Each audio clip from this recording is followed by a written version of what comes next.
Hello बच्चों। तो आज समझते हैं हम वर्क फंक्शन और आयनाइजेशन एनर्जी में क्या डिफरेंस होता है। देखो, वर्क फंक्शन मिनिमम एनर्जी है मेटल के सरफेस से इलेक्ट्रॉन को बाहर निकालने के लिए। ठीक है। वर्क फंक्शन मेटल के सरफेस से इलेक्ट्रॉन को बाहर निकालने के लिए हमें जितनी कम से कम एनर्जी चाहिए उसे हम कहते हैं वर्क फंक्शन। यहाँ पे मेटल की बात हो रही है। लेकिन जो आयनाइजेशन एनर्जी होती है, आयनाइजेशन एनर्जी में हम इलेक्ट्रॉन बाहर निकालते हैं। मतलब minimum energy to eject an electron. एक इलेक्ट्रॉन को बाहर निकालने के लिए कितनी मिनिमम एनर्जी चाहिए, बट वो इलेक्ट्रॉन निकाल कहाँ से रहे हैं? मेटल से नहीं। वो एक आइसोलेटेड गैसियस एटम में से इलेक्ट्रॉन को बाहर निकालना है।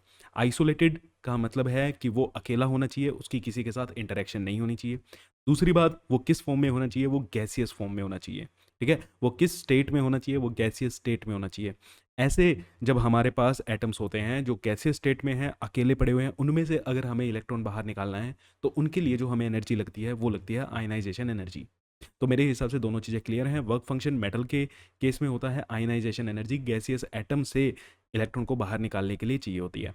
और जो आयनाइजेशन एनर्जी की जो वैल्यू होती है वो वर्क फंक्शन से ज़्यादा होती है। मीन्स आयनाइजेशन एनर्जी की वैल्यू, अगर आप सोडियम की ही बात करो, सोडियम के लिए आप वर्क फंक्शन देखो और सोडियम के लिए आप आयनाइजेशन एनर्जी देखो, तो आयनाइजेशन एनर्जी क्या होती है? ज़्यादा होती है। इसका रीज़न आप मेरे को बताओगे? थोड़ा सा गूगल करो, ठीक है, चैट जीपीटी पे जाओ, कहीं भी जाओ, ताकि आप जब सर्च करोगे, कुछ पढ़ोगे तो आपको कुछ नया सीखने को मिलेगा।